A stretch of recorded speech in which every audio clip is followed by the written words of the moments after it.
Bonjour à tous. Pourquoi est-ce que les musulmans n'ont pas participé à la marche contre l'antisémitisme? En tout cas, ils ne sont pas fait remarquer par leur présence massive, loin de là.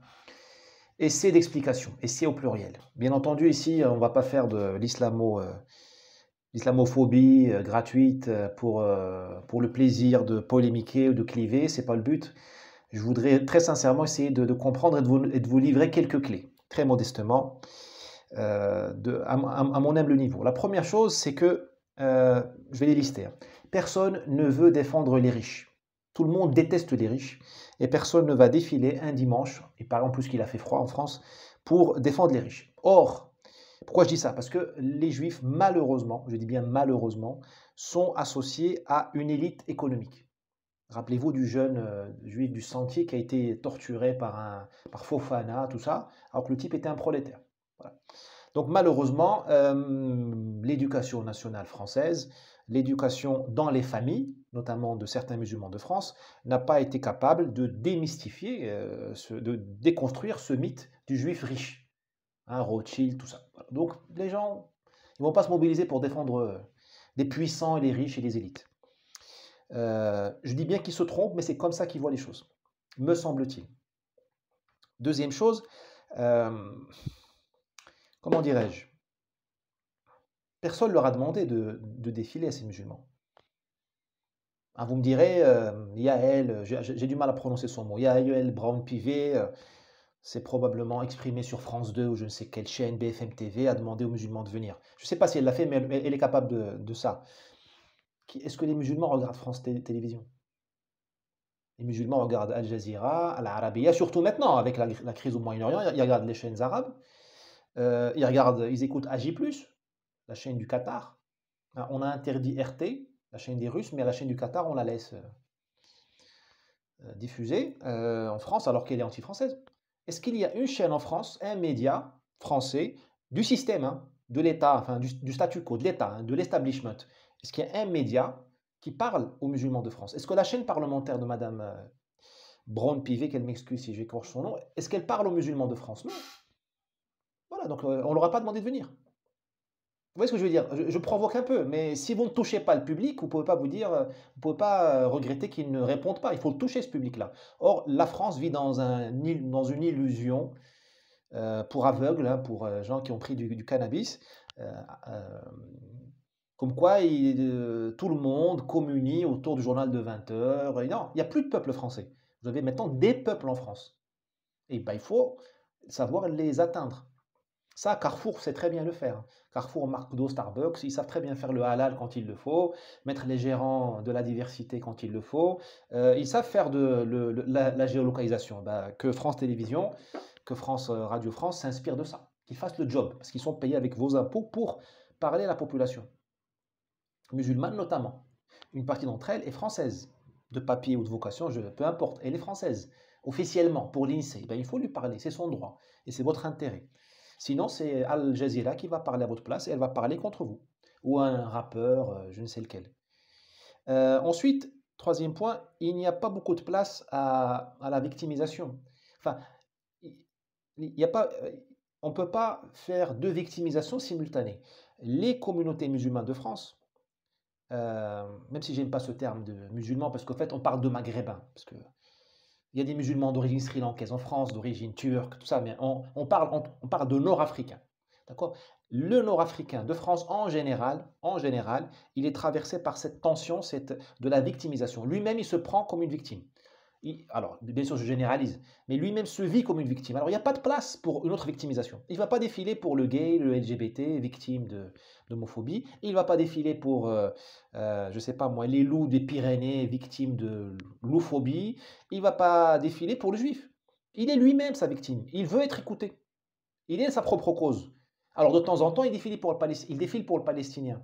Mais pourquoi il défile pour le Palestinien? Pour plusieurs raisons. Parce que quand il défile pour le Palestinien, quand il dit Free Palestine, il défile pour lui, il parle de lui. Il est en train de brailler à la République, à la place de la République, devant les flics français, devant la République française, pour leur dire je suis là, je m'appelle Mohamed Mortar, je ne sais pas quoi, je suis immigré. Quand il dit je suis, vive la Palestine, il est en train de dire regardez, moi je suis immigré, je suis victime, je suis comme le Palestinien. Votre police me traite aussi mal que de Sahel. Je suis victime d'apartheid en France, parce qu'il faut voir les postes qui sont dans les réseaux des réseaux pro-palestiniens de France. Euh, il y a un amalgame entre la situation de l'arabe de Palestine, ou d'Israël si vous voulez, et l'arabe de France. C'est deux planètes différentes, ce sont deux planètes différentes. Mais les gens s'accrochent à cette cause palestinienne, notamment, pas seulement, parce que c'est eux qui sont en train de vendre, ils sont en train d'étaler, d'exhiber leur trip. On va dire, voilà, je vais mal, regardez-moi, je ne suis pas français, je suis palestinien, non, je suis immigré. Je suis immigré, je suis maltraité aussi mal qu'un Palestinien. Voilà. Donc il n'y a pas de place. Quand tu es habité par ce monstre qui est la victimisation, qui te colonise, tu ne peux pas être colonisé par deux États en même temps, vous m'accorderez ça. Tu ne peux pas être colonisé par la France et l'Espagne.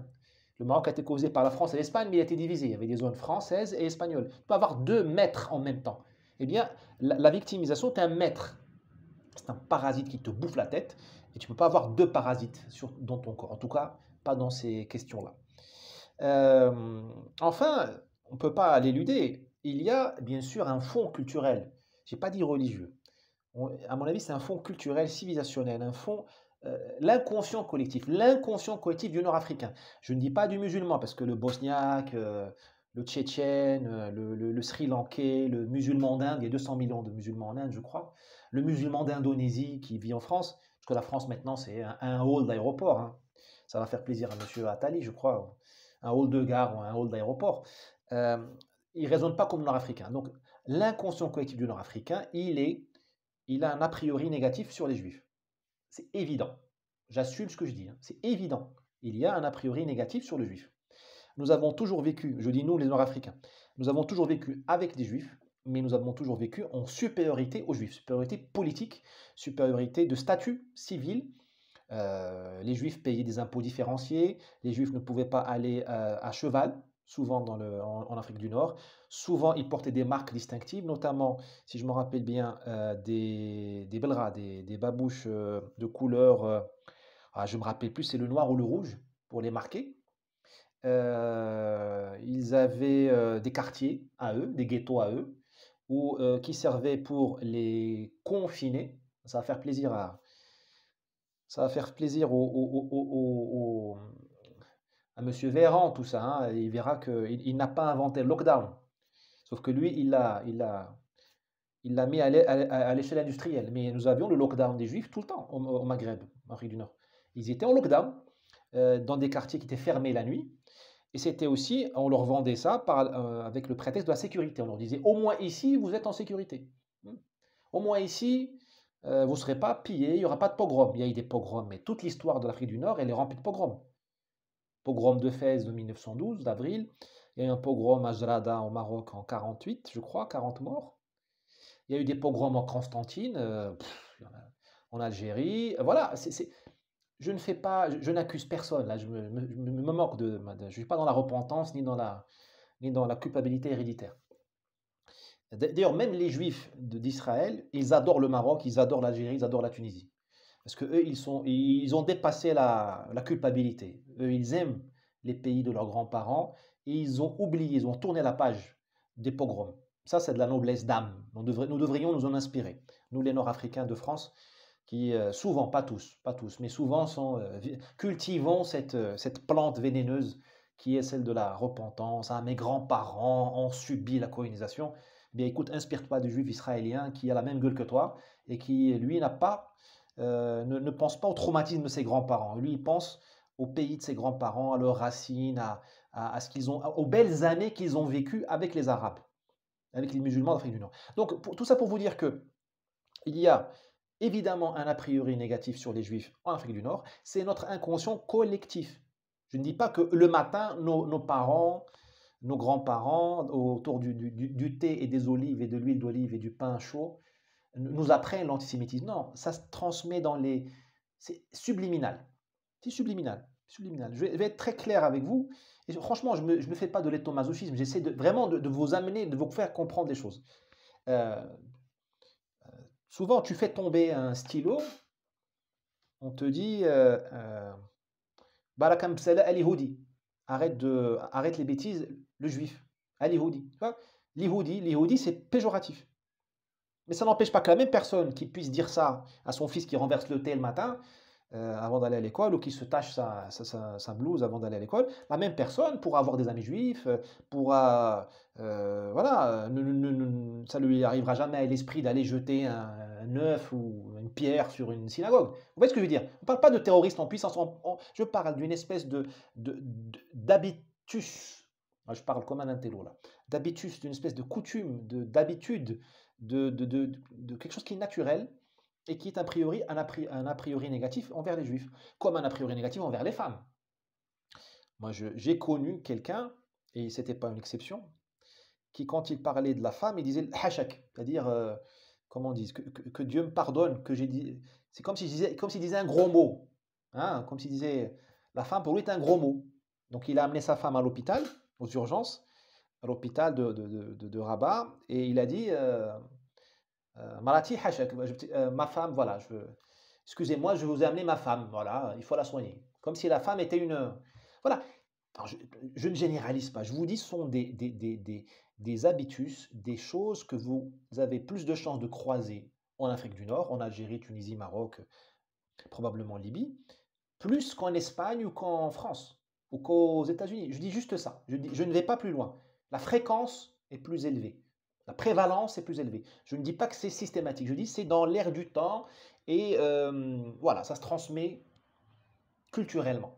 Ben, quand vous avez compris ça, bah, vous comprenez aisément que les gens ne vont pas sortir défiler dimanche pour des populations envers lesquelles ils ont un a priori négatif, évidemment euh, rendu licite, légitimé par le problème palestinien. Là, ils ont toutes les raisons de ne pas vouloir, de pas mettre les juifs sur un pédestal. Euh, Enfin, pour terminer, ça va faire plaisir à nos amis de gauche. D'ailleurs, entre parenthèses, moi, je commence vraiment à vouloir à bannir, abolir cette espèce de division droite-gauche parce que c'est stérile, c'est stérile. Il faut vraiment qu'on remette à jour le logiciel français. Hein. Je pense qu'on fera une vidéo sur la remise à jour, le grand reset du logiciel français. On a marre de voir le monde daltonien, noir-blanc, gauche-droite, c'est nul. Il y a des gens très bien à gauche, malheureusement ils se cachent. Il y a des gens très déplorables à droite, comme il y a des gens. Vous voyez ce que je veux dire? C'est pas. Bon, revenons à nos moutons. Il y a évidemment, c'est le dernier point, il y a un défaut d'intégration. Les Nord-Africains de France ne sont pas français. Alors j'entends le coup de tonnerre hein, après ce que je viens de dire. Je ne parle pas des Français de papier, hein, je ne parle pas de Français. Quelqu'un qui a des papiers français, vous pouvez dire qu'il est français. Et effectivement, c'est la réalité. On va pas faire du négationnisme. Ok. Mais il n'est pas français dans sa chair, dans ses gènes, dans son inconscient collectif. Il n'est pas de ce pays. Il est dans ce pays. Il raisonne toujours comme un maghrébin. Parce que le français de souche aujourd'hui, je ne sais pas, peut-être que je dis des bêtises, parce que vu l'état de l'éducation nationale, peut-être que ce que je vais dire là est tout à fait faux. Le français d'aujourd'hui, il est français parce qu'il a acquis l'héritage de tous les Français qui ont vécu avant lui en France. Et toutes leurs peines et leurs joies sont les siennes. Il est fier de la Tour Eiffel, il est fier de Versailles, il est fier du Mont Saint-Michel, mais aussi il a honte, ou il regrette, disons, Vichy, il regrette les guerres de religion, il regrette l'Inquisition, même si en France il n'y a pas eu tant que ça par rapport à l'Espagne, il regrette l'esclavage en Martinique, enfin dans les Antilles, il regrette la colonisation, il reconnaît, même si c'est pas lui, même, bien évidemment, il est né en 1980 ou 90, qu'est-ce qu'il a à voir avec la colonisation, avec l'esclavage, ou avec la Saint-Barthélemy, mais il la regrette. Il, il la fait sienne, il l'embrasse. C'est ça ce que c'est qu'être français, comme être marocain, ou être tunisien, ou russe. Vous voyez ce que je veux dire? Euh, le roman national, tu l'embrasses avec ses pages noires et ses pages lumineuses. Or, malheureusement, il y a un défaut d'intégration. Les communautés, les Nord-Africains de France, en grande partie, pas tous, hein, pas tous, n'ont pas acquis ce roman national. Il n'est pas le leur. Alors on peut leur en vouloir, on peut les engueuler, on peut... voilà, d'accord, ok, ça c'est les politiciens, moi je fais pas de politique. Enfin, je ne fais pas cette politique-là. Je me trompe, je gagnerai plus d'argent, mais il faut aussi savoir prendre les coups et il faut être en groupe, parce que moi je suis tout seul. Et j'aime bien les vertus de la solitude. Euh, c'est comme ça, ils n'ont pas acheté ce roman national. Ils sont encore, ils perpétuent, ils ont des papiers français, hein, ils sont même parfois ils sont fonctionnaires de la mairie, ils sont des gens honnêtes, citoyens honnêtes, qui paient leurs impôts, mais ils n'ont pas acheté cette histoire. Alors, ils ne l'ont pas voulu parce qu'ils estiment que le roman national du Maroc ou de l'Algérie ou du Sénégal est meilleur, je parle là des musulmans noirs, du Sénégal ou du Mali, supérieur à ce roman national français. Et ça, bon, comme ça, hein. Et comment leur en vouloir quand vous voyez vos ministres de l'Éducation, tous, vos intellectuels, votre président, cracher sur le roman national français? Quand tu vois Macron qui dit qu'il n'y a pas de culture française, bah pourquoi tu veux qu'un immigré euh, s'intéresse au roman national français? D'ailleurs, dans l'école, on n'enseigne plus le roman national. On n'enseigne plus une histoire commune qui n'est pas négociable. Vous croyez qu'au Maroc, on va négocier, nous, le roman national? Il est comme ça. On te dit Moulay Ismaël, grand roi, il a fait ci, il a fait ça.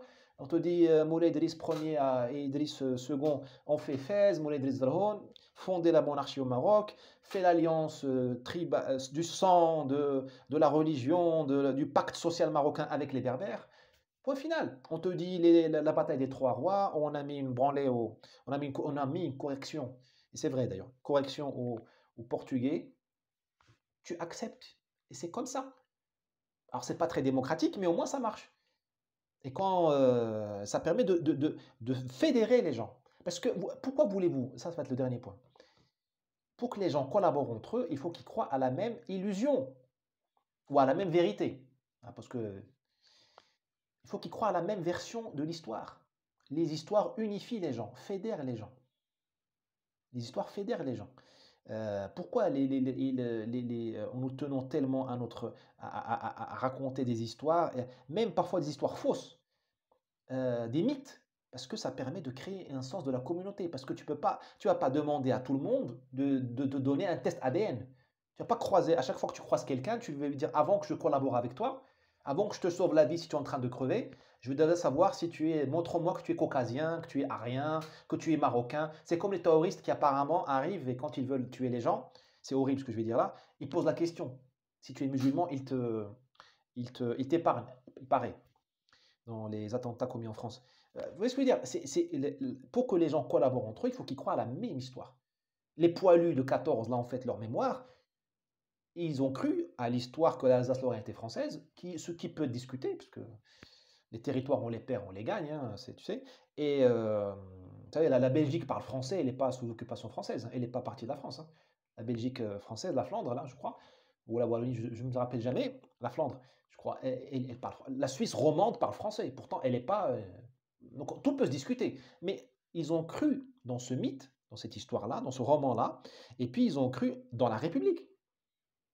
Ils ont cru qu'il y avait un régime à défendre et qu'il fallait gagner la guerre pour que ce régime soit plus fort, que ce régime soit vengé, parce que en 71, il a perdu l'Alsace-Lorraine, il est né de la perte de l'Alsace-Lorraine, la République, la Troisième République, et ainsi de suite. Vous voyez ce que je veux dire? Euh, Là, vous avez, enfin je dis vous, vos ministres, vos intellectuels ont tué le roman national, bah, les musulmans ne participent pas. Voilà.